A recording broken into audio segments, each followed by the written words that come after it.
Hi folks, Seth here. Thanks for watching my monologue.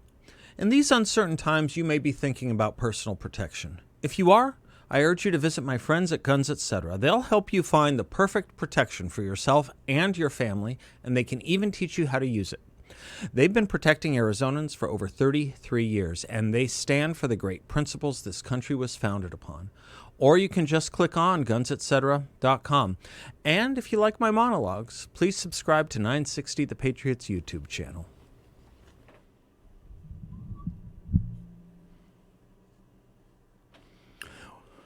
Welcome back to the Seth Leibsohn Show, Thursday, December 3rd, 2020. Yesterday, I mentioned how the network Showtime's quote-unquote expert political scientists, who I'd never heard of, were saying Ronald Reagan used code words for racism. Words like states' rights, welfare, tax cuts. If you didn't know, talking of these things means you are dog-whistling racist dogma and appealing to white power and white fear, according to the Showtime network experts. Their series on Ronald Reagan. They have someone they call a Nancy Reagan biographer. That's what she's labeled as on the series. It's Kitty Kelly. She's a gossip writer who's been denounced by everyone she wrote unauthorized biographies about, from Oprah Winfrey to Frank Sinatra to the Reagans. As I said yesterday, what this series is trying to do is not only take traditional conservative platforms like welfare reform, states' rights, and less government tax reform off the table of respectable discussion by labeling these issues code words for racism. They're also trying to rewrite history, taking the fairly acclaimed success of the Reagan administration to lows and failures. We know rewriting history is a big part of the left. Who knew it would be such recent history? But let's go back to these things a moment, shall we? Reagan, like Goldwater, was painted by the media and the left as a racist. The problem is the paint.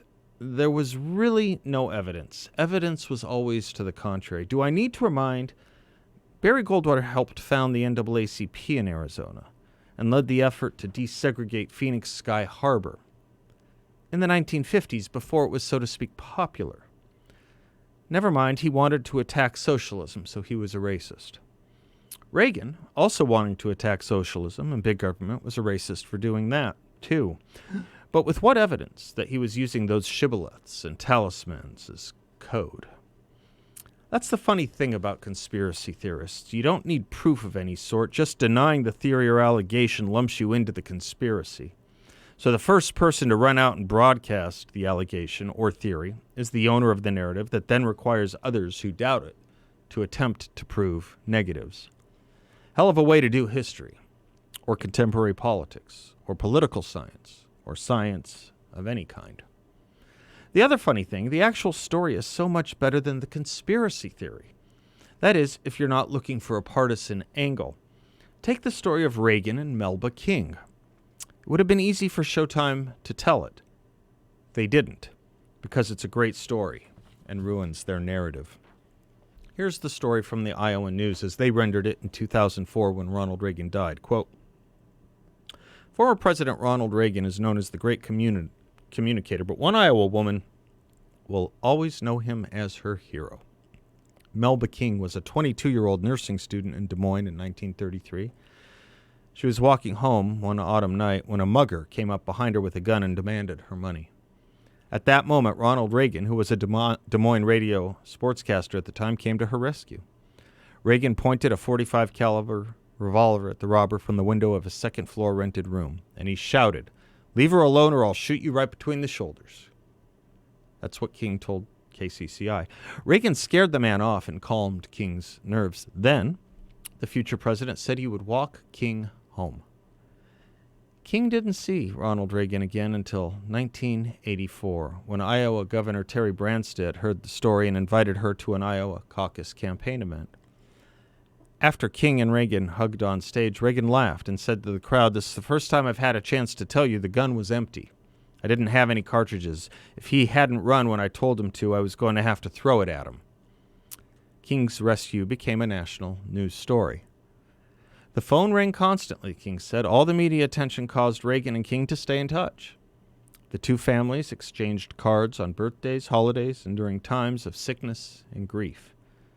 The Reagans helped King when she lost her husband Harold in 1987, and now she will send Nancy Reagan a sympathy note.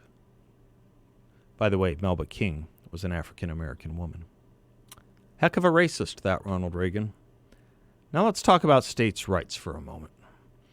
The way Reagan and Goldwater talked about states' rights had nothing to do with racism. It had to do with limiting the powers of the federal government and empowering the functions of public service closer to the people at the state level. It comes to us in express form from the 10th Amendment. The powers not delegated to the United States by the Constitution nor prohibited by it to the states are reserved to the states respectively or to the people. Who wrote it? Its author was Roger Sherman, a lawmaker and anti-slavery advocate from Connecticut. Imagine that. The author of the provision for states' rights in our U.S. Constitution was an anti-slavery advocate and activist. Hence, in our Phantom Tollbooth world, states' rights are code for racism. What's that reference, you ask? The Phantom Tollbooth? It's an old children's book where in one city people eat when they are full and stop when they are hungry.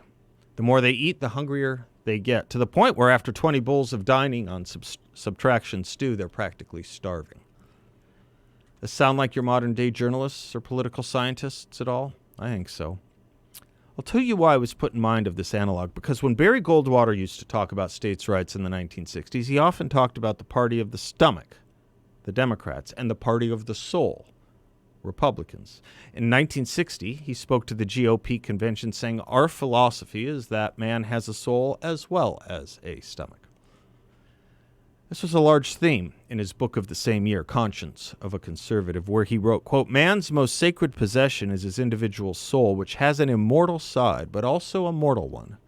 The mortal side establishes his absolute differentness from every other human being. Only a philosophy that takes into account the essential differences between men and accordingly makes provisions for developing the different potentialities of each man can claim to be in accord with nature." The conservative has learned that the economic and spiritual aspects of man's nature are inextricably intertwined. He cannot be economically free or even economically efficient if he is enslaved politically. Conversely, man's political freedom is illusory if he is dependent for his economic needs on the state. And that power will always increase, as Goldwater would go on to outline it. The federal government has moved into every field in which it believes its services are needed. The state governments are either excluded from their rightful functions by federal preemption, or they are allowed to act at the sufferance of the federal government. Inside the federal government, both the executive and judicial branches have roamed far outside their constitutional boundary lines, and all of these things have come to pass without regard to the amendment procedures prescribed by Article 5. The result is a leviathan, a vast national authority out of touch with the people and out of their control. The monolith of power is bounded only by the will of those who sit in its high places. Close quote.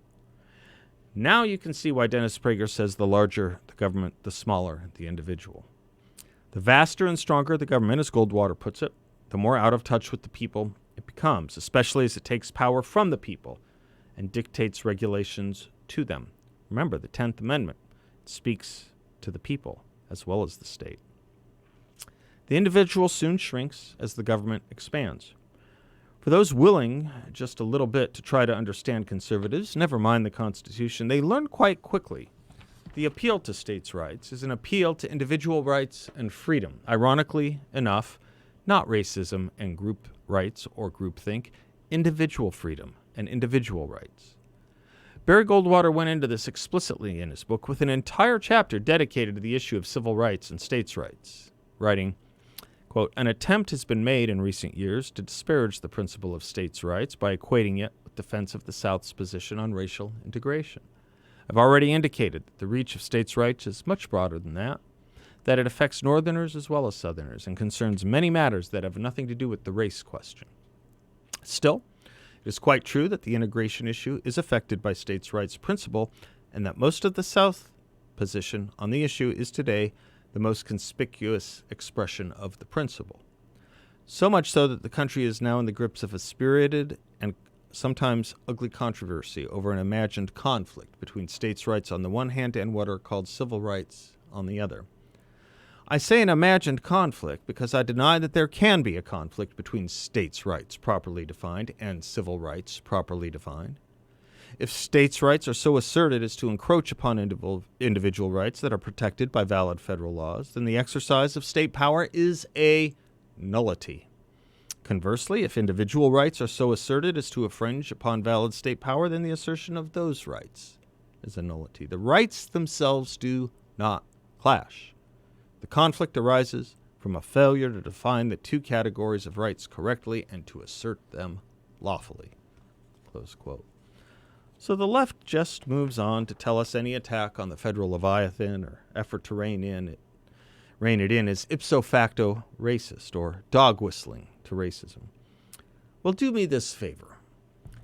Go online and look up a Firing Line episode from 1968 where William Buckley was interviewing George C. Wallace, governor of Alabama, known for his segregationist policies and claims to states' rights. Buckley, the conservative and Republican, destroys Wallace, the segregationist and Democrat. For you see, as it turns out, we conservatives do understand the stages of freedom that begin with nature and flow up from the individual to the state to the federal government. And when you understand that, and the natural rights and individual rights, our original understanding of our founding was meant to protect the entire notion of any of this being code for racism or white fear simply disappears. Again, if you look and if you read us. Why am I dedicating so much time of this monologue to this point? Because as I've been saying, we need to re-irrigate forests right now. Forests that the left has managed to burn down. And treat, per C.S. Lewis, each of our fellow citizens as pupils. If we don't, Showtime and others will. I'm Seth Leibson.